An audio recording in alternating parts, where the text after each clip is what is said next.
you spooktacular people. Welcome to this 606th episode of the History Ghost Bump podcast, Ghost Tours for the Theater of the Mind. I am your host, Diane. And this is Kelly. Kelly, on this episode, we're taking the listeners along with us to our little side trip that we took to the Cassadaga Spiritualist Camp right here in Florida. We did a night tour there. We got some evidence while we were at it. We're going to share with you the history and some hauntings going on there and a little bit of the history about spiritualism as well. History tells the story of the world and of our lives. Sometimes that history goes bump in the night. Broadcasting from the center of Oddity and the supernatural in Central Florida, it's the History Goes Bump podcast. And now, this moment in Oddity.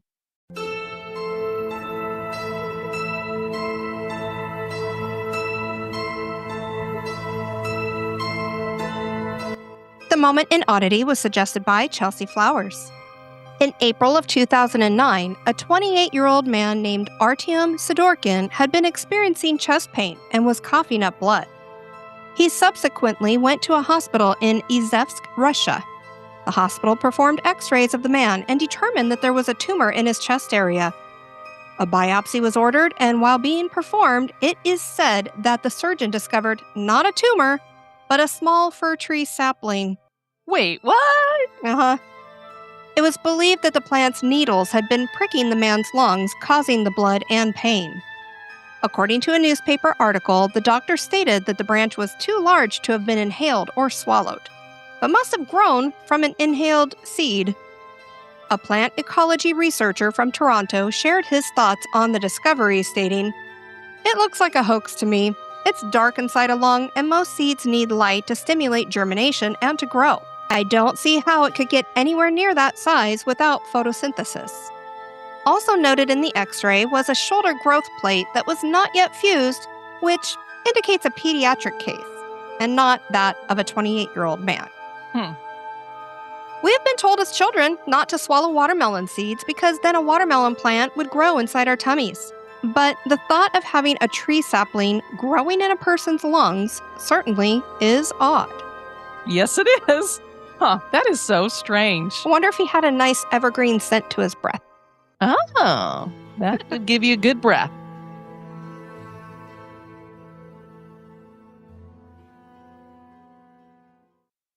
There are two main spiritualist camps in America dating back to the Victorian era: Lilydale in New York and Cassadaga in Florida.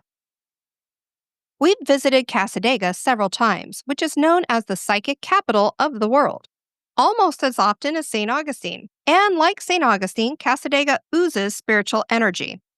While some people might think that spiritualism was just a craze during the Victorian era, it is a real religion that still exists today and is recognized by the military as a standard religion. There are around 13 million practicing spiritualists in the world today.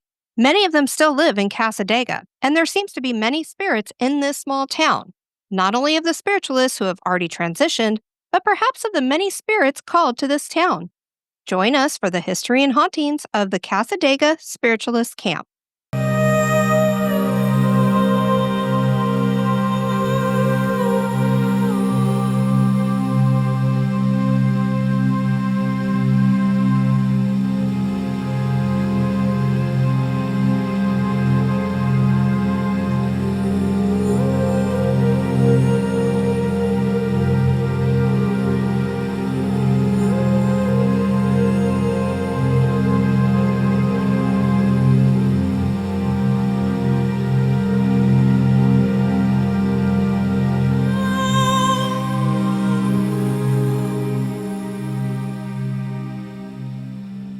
The practice and beliefs around modern spiritualism have their beginnings in the Victorian era in the 1840s. But even before that, there were the Shakers.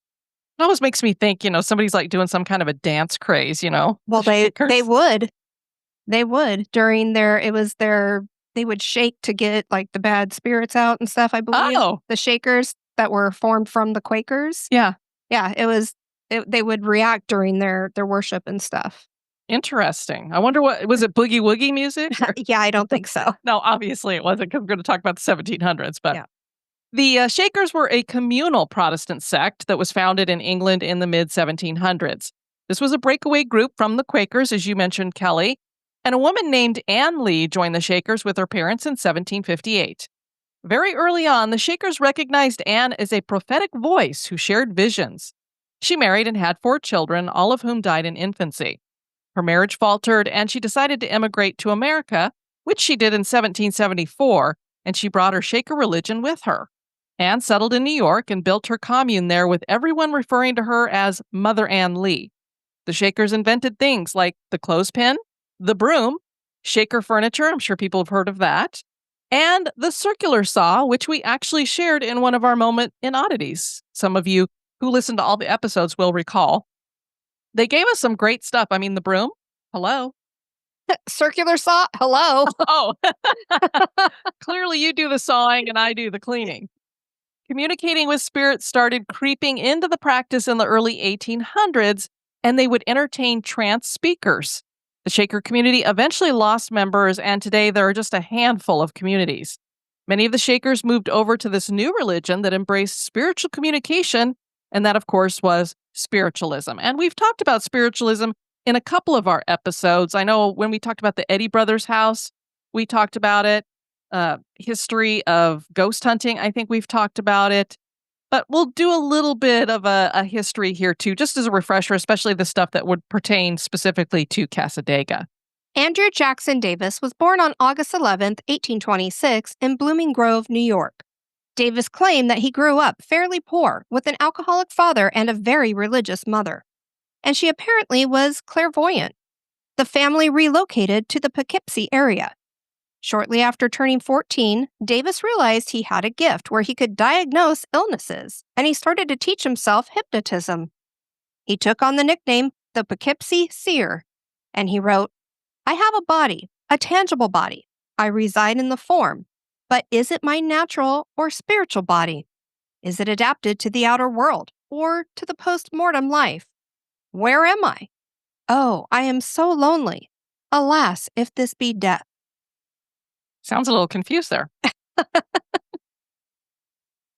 Davis decided to use his gifts through a medical clinic, and he opened one with a partner named William Levinston. This magnetic healing, as he called it, progressed to giving lectures and spreading the principles of spiritualism. He felt that this wasn't just a religious movement, but that it was scientific, and that it would make man happier and wiser and better. Davis would enter a trance and write down what he learned in books. His writings became the foundation for American spiritualism, so they basically think of Andrew Jackson Davis as the father of modern spiritualism. One of the spirits he claimed to be in contact with was the spirit of Swedenborg, and he's the guy who started the Swedenborg religion. And there was a Greek physician named Galen.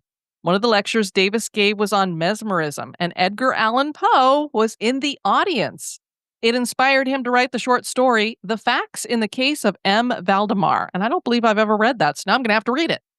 Davis really helped the growth of the spiritualist movement, despite criticism that referred to him as a crazy coot, that's the term that they used, and pointed out that his books were filled with scientific errors. That's one of the problems with spiritualism. As you start coming into a more scientific age and we get more modern, it starts debunking a lot of the stuff. But spiritualism was going to get a real boost from another area of New York.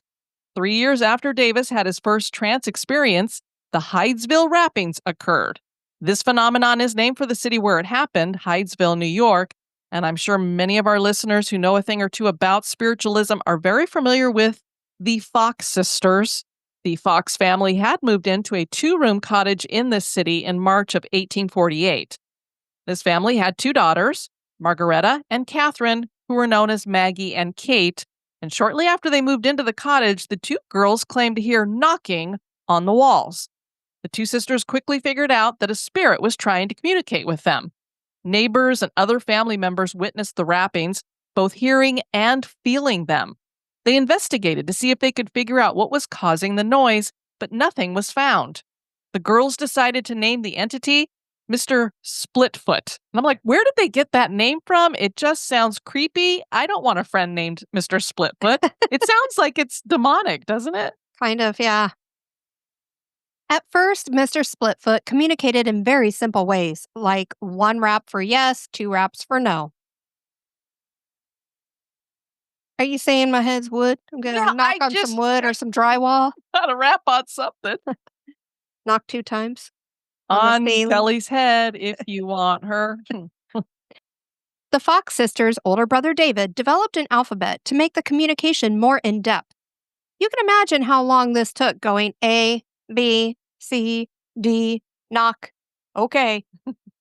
Man, if they want to say Z, oh gosh. The sisters also incorporated table tipping. So they're communicating with whatever had been knocking on this wall, and this entity tells them that he was a peddler, that he had come here to sell his wares, and that the people who lived in this house had murdered him and buried him under the house. As news traveled about the Fox sisters, they became hugely popular, and they began touring the country. Those tours inspired people into hosting seances in their parlor. So now spiritualism is going to really spread and come into the homes. The sisters admitted sometime later that they were frauds and that the knocking noises people heard were actually created by them. Apparently, they would crack the knuckles of their toes. Ew. I don't know how you make that loud enough to sound like a knock, but yeah, that sounds painful. That's like a really big crack. Did they get a bunch of arthritis? I don't know. They deserve it, right? They eventually reneged on that confession and claimed they really were talking to spirits. So they went from, we're talking to spirits, no, we're lying, we were cracking the knuckles on our toes. No, we were lying about that. We really did talk to spirits. Let me just say, we always leave it to our listeners to decide, but it seems kind of weird that you would make up that you were cracking the knuckles of your toes, unless that was something you were really doing. Yeah. Otherwise, I would think I you'd be agree. like, oh, we were knocking under the table and nobody noticed, or something else like that. So I kind of feel like that really was what they were doing. But so who knows? But when they excavated under that cottage later, they did find the bones of a male. So I don't know where he came from. If he was a peddler that had been murdered and buried under the house, they never checked to see. So maybe that really is what happened here. Another key figure in the spiritualist movement was Emma Harding Britten.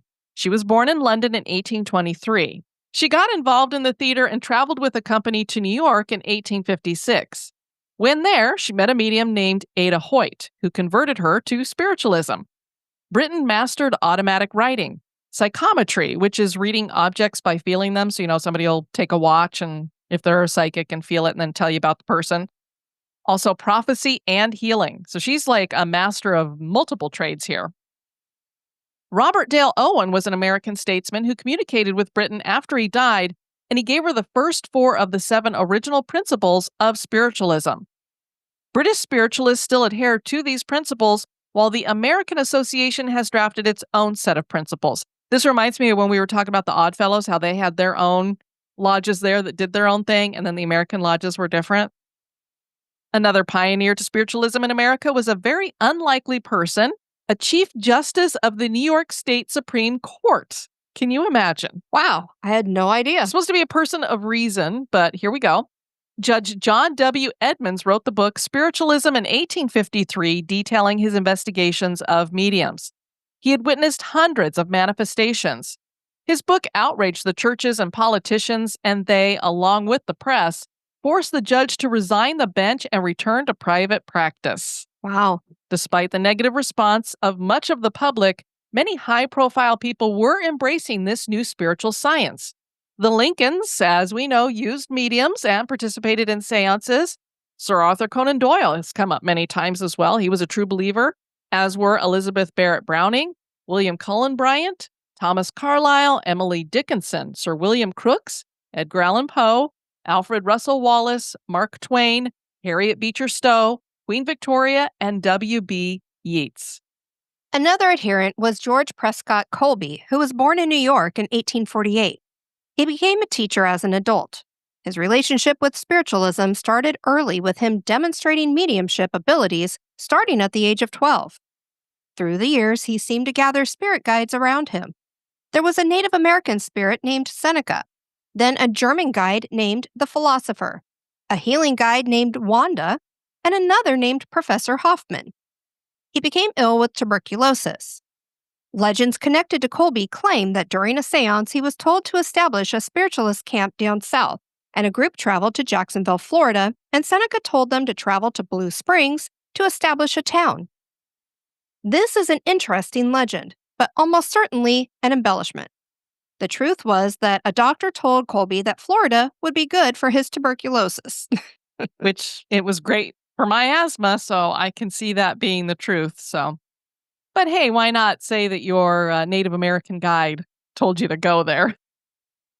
So Colby homesteaded in 1875 and named the town Cassadaga after the city in New York. There was a lake here that he named Lake Colby. I wonder where he got that name from. And he built a large house on the west side of the lake. That house burned down in 1911, but he rebuilt. Colby started a chicken and dairy farm, planted an orange grove, and opened a lumber business. And what started as 35 acres grew to 57 acres. He granted access to parts of his property and sold plats, and a group of 13 spiritualists from De Leon Spring Camp started the Cassadaga Spiritualist Camp in 1894. So a lot of people will say that Colby started the camp, but that's not true. He just homesteaded here first, and he was definitely a medium in his own right and that kind of thing. But he basically granted them, hey, you can have some of this land for your thing, but he wasn't the one who specifically established the camp. And I find it interesting that there were 13 of them. Campers came from the north in the winter and lived in tents.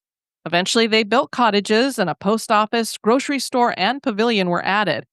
And a 3-story hotel named Cassadaga Hotel was also built. The main thoroughfare in town is Stevens Street, and the neighborhood along it started with a woman named Anna Stevens. She platted the subdivision after buying one large plat. Anna built a beautiful Victorian home that still stands. She left before paying out the balance of her mortgage, and the new camp assumed that. In 1926, a fire ripped through and burned down everything. Buildings were rebuilt, and today there is the rebuilt Hotel Cassadaga and a temple auditorium that is known as the Colby Memorial Temple, a large educational building built named Andrew Jackson Davis Educational Building, Harmony Hall, and Brigham Hall. We had never done the Encountering Spirits night tour, so we decided to give it a whirl. Diane had done the historical tour before, and it explained more about spiritualism and how their main goal had been to prove the afterlife with science, and that they don't believe in death, rather that we transition. Spiritualists adopted the sunflower as their symbol because the sunflower turns to the sun as spiritualism turns to the truth. There is a certification to work as a medium in Cassadaga, and there are dozens available for readings. Back in the day, you could visit the camp from October to March, and it was 10 cents a day to enter. If you stayed for the whole season, it was $2.50. So there is an area where they would have had a gate before you got into the actual camp, and it still has the 2, I guess you'd call them the gate posts there, but there's no gates there anymore. And obviously, the mediums charge whatever they personally charge, and they have tons of them there. There's tons of cards there that you can choose whoever you like. And every time we've gone, there's always a couple of people sitting somewhere getting a reading, whether it's with tarot cards or just in general. There were readings being done when we ate at Sinatra's. That is true. How were you feeling when you came into town? You know, for whatever reason, I always get a real heavy feeling when I'm there. So I'm not going to say why. I just do. Yeah. And it's not a very big town. No. It's very small. I mean, it's a camp, and it's only a small acreage, and pretty much everything that's there, they're old homes. There's not a lot of, modern looking type homes and that kind of thing. So, and some of you, if you went to the very first live show that History Goes Bump was ever a part of in Louisville, Kentucky, that was what I did. That was my topic, I guess you could say, is that after I'd done that historical tour that first time, I talked about that and got into a lot of the history of spiritualism and that kind of thing while doing that live show. So it kind of holds a special spot in my heart, I guess you could say. So I always think about that first live show I ever did. And that was with, of course, Jerry Tracy with Hillbilly Horror Stories. And then it was also Mike from Pleasing Terrors. We had a really good time. The tour met in the Andrew Jackson Davis building, which is also the bookstore there. There's a lot of activity going on in this building, Kelly. Indeed. This building was completed in 1904 and initially served as the new pavilion with a dance floor. The dances hosted here attracted people from other towns, particularly during World War II. The fighting men wanted to go out and have dates and do a little dancing when they were doing a little R&R. So they loved coming in here to have, some fun with the ladies. The floorboards had there were pretty big gaps between the floorboards. So if you think about it, you got people doing the Charleston and everything, and these men have got all this change in their pockets. And so it goes flying out of their pockets and down through the cracks of the floor. So the children in town figured this out, and they managed to make it underneath the building. And so they would hang out there during dances and catch the money as it came through the cracks. I don't know how much they got, but pretty ingenious. The pavilion was renovated in 1974, and the roof was lowered and the walls were paneled. The Andrew Jackson Davis name was given to it 2 years later in 1976. Another renovation in 1985 transformed the front part of the building into the bookstore. We checked in and gathered in the back room for a PowerPoint presentation on spiritualism and orbs. And so when Kelly and I are coming into this, I wasn't really sure what this was going to be. I'm like, is it a ghost tour? Is it, just a lecture? I didn't really know what we were getting into. Right, because the main street, is not very long. No. It's very short. 10-minute ghost tour, Yeah. Usually most ghost tours, you're walking around for like at least a mile and a half. So I'm like, it's not going to be that long for sure. And we have different thoughts about orbs. A lot of the time, I doubt them being anything. So we were kind of hesitant when we were going to be talking about orbs here. So let me first of all show you a video of that back room that we did. As you can see, it's just, some tables and chairs. And when we went back there, it was dark. They turned the lights out. So it was, just kind of ambient light in there. The focus of the tour was going to be catching orbs in pictures. We'd only been sitting for about 5 minutes when a flashlight across the room turned itself on. The flashlight definitely just came on, right? Is that what that was? That light? Yeah, the flashlight just came on. Oh, it did? Remote control? I think not. It's dimming down.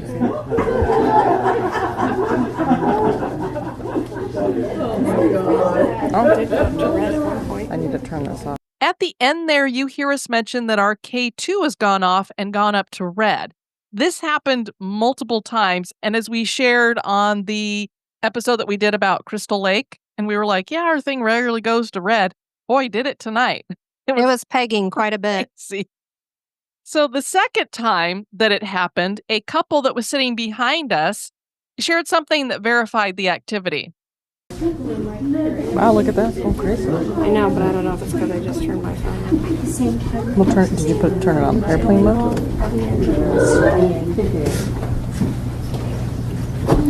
It's going crazy. Just letting you guys know, at the same time that you going off, our pendulum was swinging. Really? Yeah.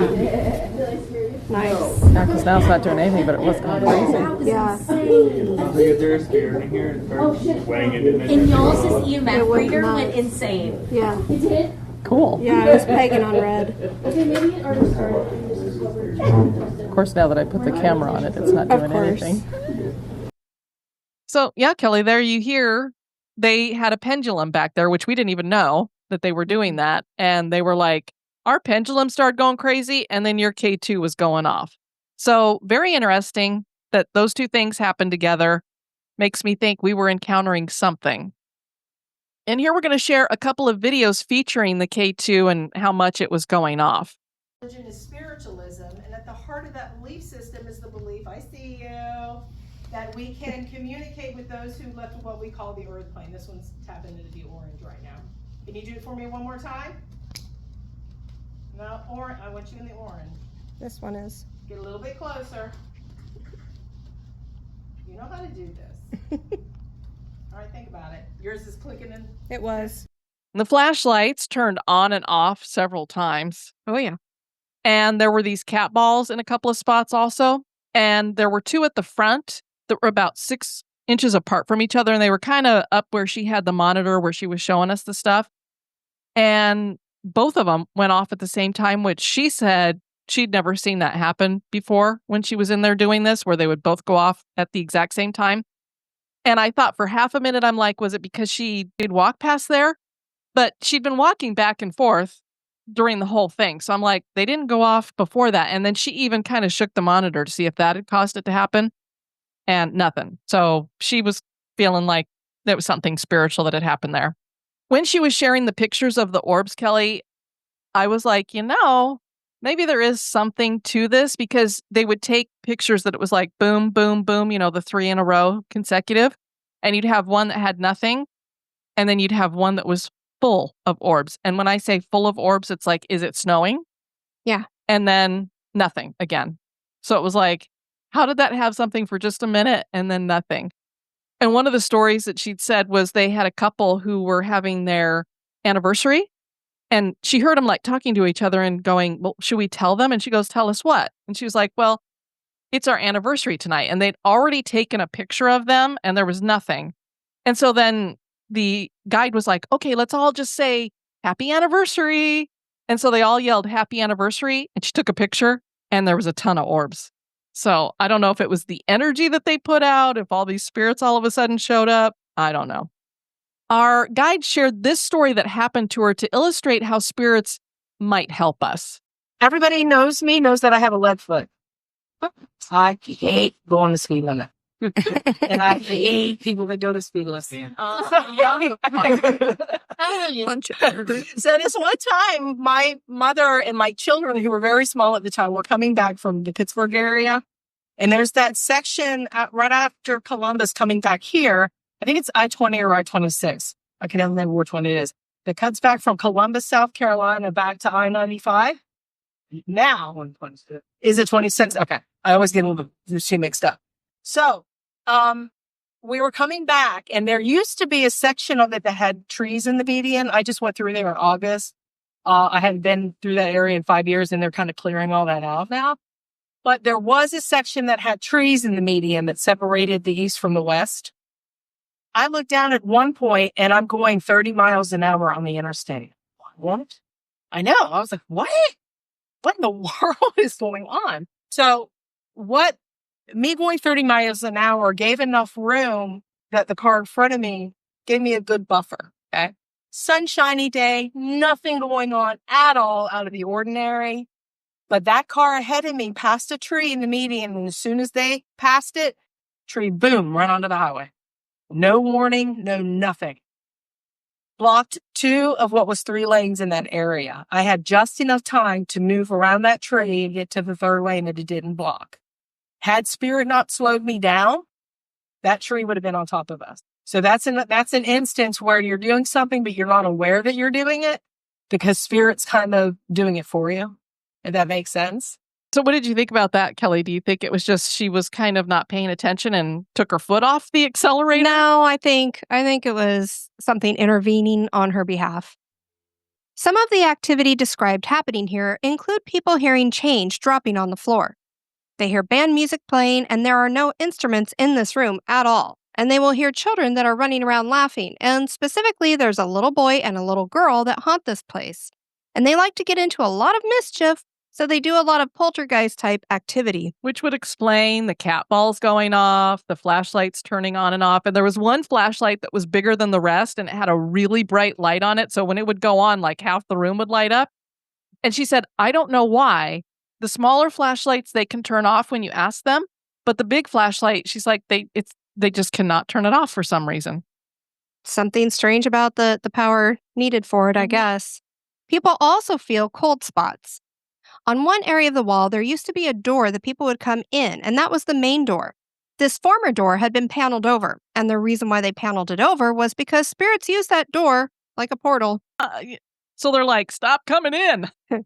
They felt this was the only way to stop all the spirits from coming in. I found that very interesting.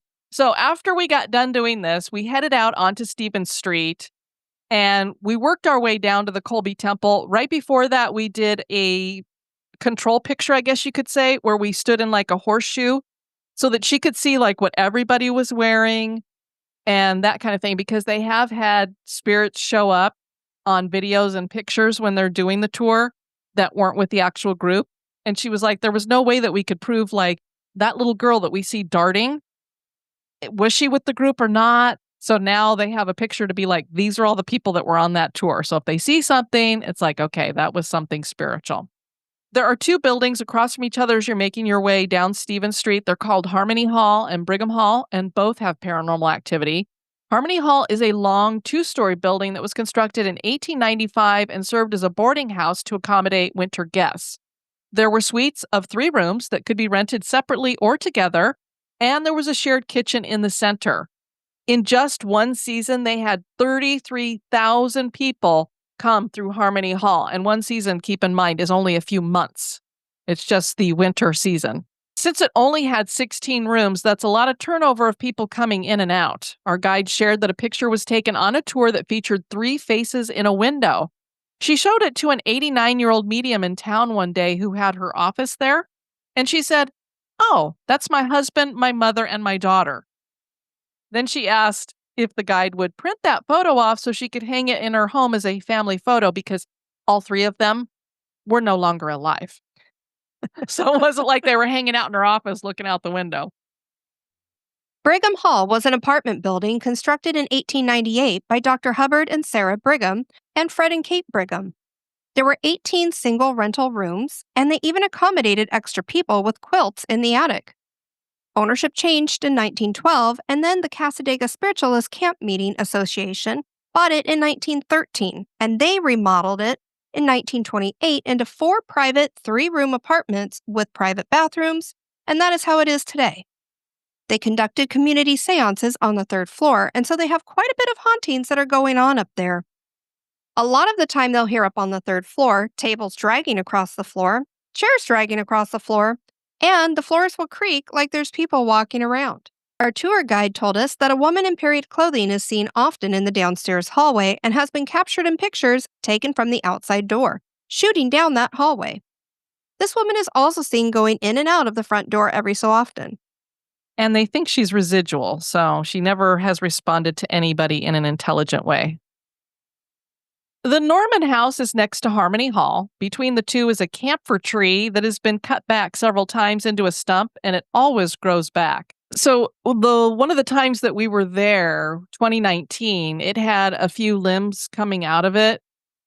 And now, 5 years later, it looked like a regular tree again. So It's a grows really huge fast. 2-story tree. Yeah, grows really fast. And it always grows back. They're trying to kill the thing, and they just can't do it. So, if you can't beat them, join them, I guess you could say. So a picture has been carved into the trunk, and there's a story that goes with this. But first, let's talk about the house. It was built in 1906, and this is one of those houses you could order out of the Sears Roebuck catalog when they sold kit houses, Kelly. So they would just prefabricate it, send it to you, and kind of like putting a puzzle together, I guess. Here you go. This particular house was an Aladdin house, and that means that it had a big wraparound porch on it, so it's really cool. Inside, there's a portrait of the family who had lived there at one time, and they had an 8-year-old daughter named Evelyn Phelps, but they called her Niche, and she was very ill, and she ended up dying in the house in 1927. She loved pennies, and she would collect pennies, and she would stack them and roll them. She was always playing with pennies. Well, now all of the owners that have been in that house ever since then find pennies all the time. Piles of pennies. They'll lift up the couch cushions and have a whole pile of pennies under there. You lose some coins out of your pockets with couches, Kelly, but like a whole pile of them? That carving on the tree features this little girl, it's Evelyn, and there's an angel flying down from heaven bringing her pennies. It's very nice. The Bond house was owned by father and son Frank and Eber Bond. They owned a sawmill, and they built the house out of heart of pine, and heart of pine gives off this sap that makes the wood indestructible. So when you're trying to build with it, you can't hammer a nail into it. So they had to drill into each board before they could put the nails in. So you can imagine how long that took. But it was worth it because wood doesn't do well in Florida, and this house is still standing even though it's over 100 years old. There's no hauntings going on here, but it was a really cool house to check out. Yeah, anytime I hear that something's made out of heart of pine like that, I'm like, ooh, that's some really tough wood. The Snipes house was built by Joseph and Charlotte Snipes in the American Foursquare style. Joseph was the accountant for, this guy that maybe some people have heard of, John D. Rockefeller. Do you know him, Kelly? Heard of him a time or two. So anyway, he's the accountant for him, so he got pretty wealthy too. Their house was the biggest house in Cassadaga and sits right across from the temple.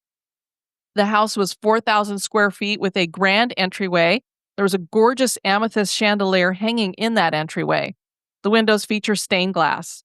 Charlotte loved to wear a diamond tiara everywhere she went. When people would look back at old photos, they would know who Charlotte was because she was wearing her diamond tiara. She got really ill, and she would hang out by a window in the house. Charlotte passed away in the house, and people started seeing her in the window even after she was dead. A neighbor across the street once complained because there was this woman in the window who would just stare at her. She said it was really unnerving, and could they tell her to stop staring? So she marches herself over to the neighbors, and she's like, I don't know if it's your aunt or your mother, but she just keeps looking out that window at me, and it's bothering me. And the owners of the house said they had no idea who she was talking about because they didn't have anybody in the house that was older that matched that description. And I wish we could have asked, was she wearing a diamond tiara? Then we'd know. There is a memorial dedicated to George Colby right before the temple, and this is where our group took orb pictures. Diane captured a strange one with me. There seems to be some kind of mist. I don't know. We'll upload it to Instagram too. Yeah, Now, I just thought it was weird. It was weird, and I know that cell phones process things much differently than even just a digital camera, so who knows? Yeah, I mean, I caught no orbs at all, but I did get what looked like a weird kind of mist, and it showed up in a couple of pictures, so I don't know. We'll have to check the uploads that she's going to be uploading hopefully by this weekend. Then we were at the Colby Memorial Temple, which has both pews and chairs inside. This started as the auditorium, which just had a shingled roof with cloth sides at first. This was replaced with a brick and cement building in 1923, and it could hold 750 people. And I think at one time they actually crammed 10,000 in there. That's what they said. Yes. I don't know how. Don't call the fire department. I think that's against code. The floor was built to slope down, and then there was a stage. So you could see how it was set up to be this auditorium for sure, where they could put on productions and such. The name was changed to honor Colby in 1975. So even though he didn't actually establish the camp, because this had been his land and he was one of the first mediums there, and they looked to him a lot for, information and things like that, they did that to honor him. Behind this platform is the seance room. Woo! They make it sound so creepy, and I don't know.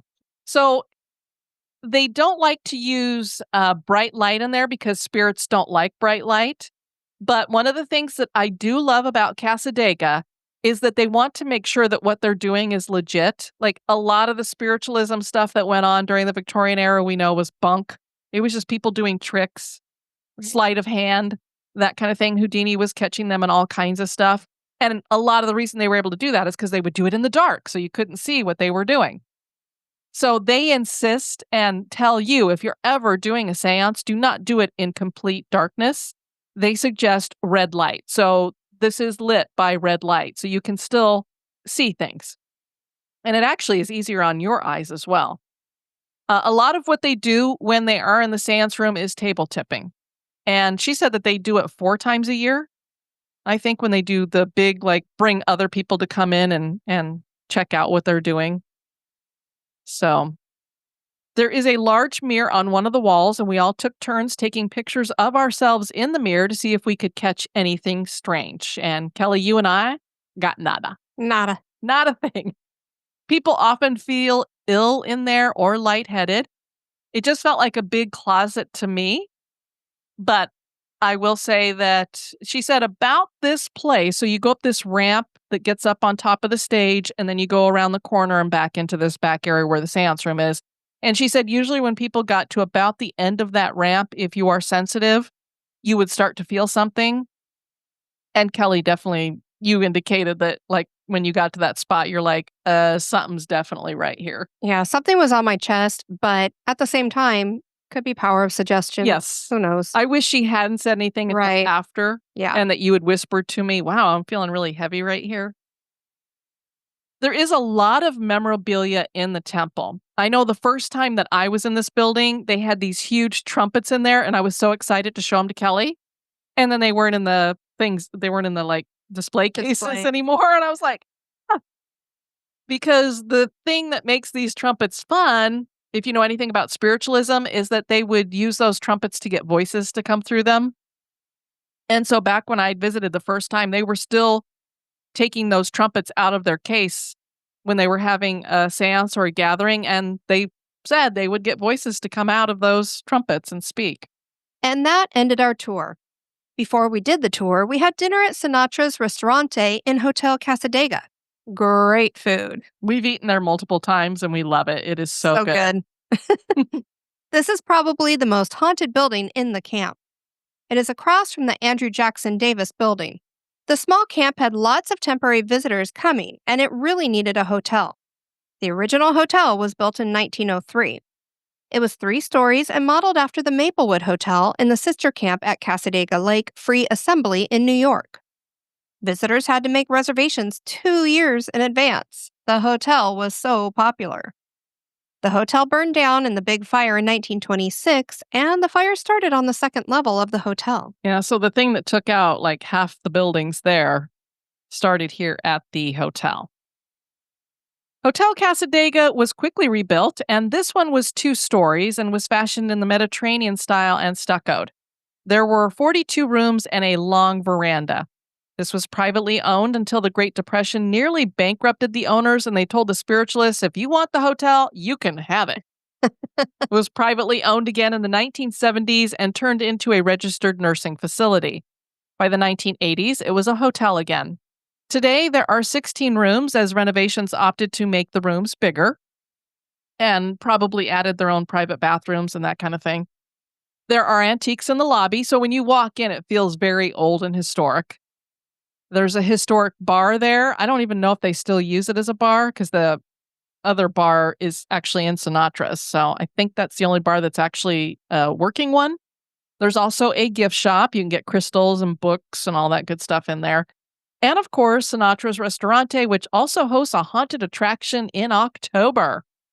The main spirit who is here is named Arthur, and he used to stay in the hotel back in the 1930s, and he'd love to walk to the end of the second floor. It has 2 floors, so he would walk to the end of the second floor. He'd put a chair there, open up the window, and he'd have himself a gin and smoke a cigar. Oh. And he would just love to watch people outside and like talk to them out the window, that kind of thing. When he ended up dying in the hotel, people who go to that window will sometimes still smell cigarette smoke or cigar smoke. And they might even smell a little bit of gin or an alcohol kind of smell. They definitely will feel a cold spot. He also likes to touch people, so a lot of the time people will feel a little pinch on their shoulder or a tug on their shirt, with him letting them know that he's there, even though they don't see him. So nobody's actually seen his apparition, but they've felt him and I guess you could say smelled him. And Kelly, we can't end talking about Cassadaga without mentioning the Devil's Chair. Of course. So Lake Helen Cemetery is just a few miles down the road. And generally speaking, we go to visit it every time we go there, but we didn't this time because we were just like, we're going to eat dinner and then we're going to do the tour. We've been there several times and taken pictures of the Devil's Chair. We'll put a picture up here for you guys to see it. Most of the Cassadaga spiritualists are buried in this cemetery. And what's funny about it is the first time I went there, I'm like, okay, where's the Devil's Chair? I've heard so much about it. And then it's like, is it that one? Is it that one? Is it that this one? Or the other one over there? Because there's 4 of them. So only one of them is considered the Devil's Chair. We have figured out which one it is. And it's because 2 of them, I think, have the brick is painted white. And this is definitely a red brick one. This has a brick border wall around it. And the Devil's Chair is in the middle of this wall. So it's kind of like the border is made up. And then you have a chair that is part of the actual wall. And you can sit in the chair. It's big enough for you to sit in. The story goes that a man's wife had died and he liked to come visit her. So he had this built so that he could come and sit and visit her grave. Now, we don't know why there's 3 other burials that have them too. Perhaps they all wanted to visit their loved ones. They liked the style and said, hey, do the same thing. If it was something that was just in style at that time, I've never seen anything like it in any other cemetery. So for it to have 4 of them here, it seems pretty particular to this cemetery. The legend that goes with it obviously involves the devil. They say if you sit in the chair at midnight, the devil will communicate with you. And apparently he likes beer.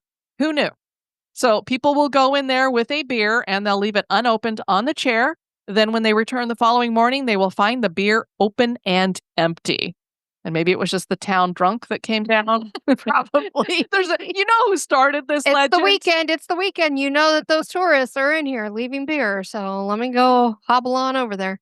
We know exactly who started the story. You know, if you leave an unopened beer there, it'll be gone in the morning. Okay, I'll try it. Could you leave a bottle of whiskey too? Cassadaga can't help but be full of spirits. After all, the purpose of this town is to facilitate communication with spirits. But we still have to ask, is Cassadaga haunted? That is for you to decide. Well, we've been there enough. We say the same thing about Cassadaga as we do St. Augustine. Yes. Indeed. There is something going on in this town. There's just, you get into it and it just oozes it. I think it's because it has such a deep history. And of course, they were constantly calling spirits in here and still do to this day. So how could it not have something going on? I will say there are some stores you go in that it feels good. And then there's some that don't feel so good. Yes. So if you are going to visit Cassadaga, just make sure you protect yourself. And as we drive out, we always make sure to say, nobody can come with us because the whole place is surrounded. So we're just like, you got to stay here. One place where you could stay for a little bit is our website at historygoesbump.com. And if you'd like to send us some feedback, you can do that at historygoesbump@gmail.com or any of our various social media. We'd love to hear from you anywhere over at Spotify, YouTube, you name it. We enjoy your comments and we generally try to reply to everything. I want to thank you guys for joining us on this episode. I've been your host, Diane. And this has been Kelly. You take care now. Bye-bye. This episode has been brought to you by our executive producers. If you would like to support the show, please visit our Patreon page at patreon.com/historygoesbump.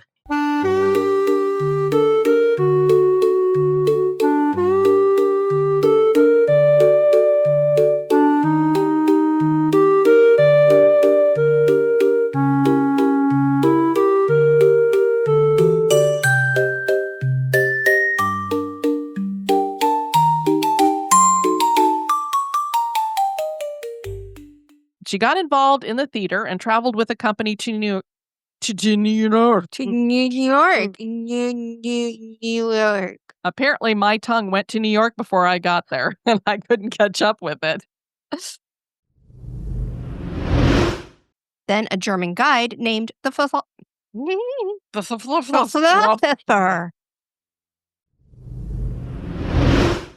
Our tour guide. Guide. Guide. She was our tour guide.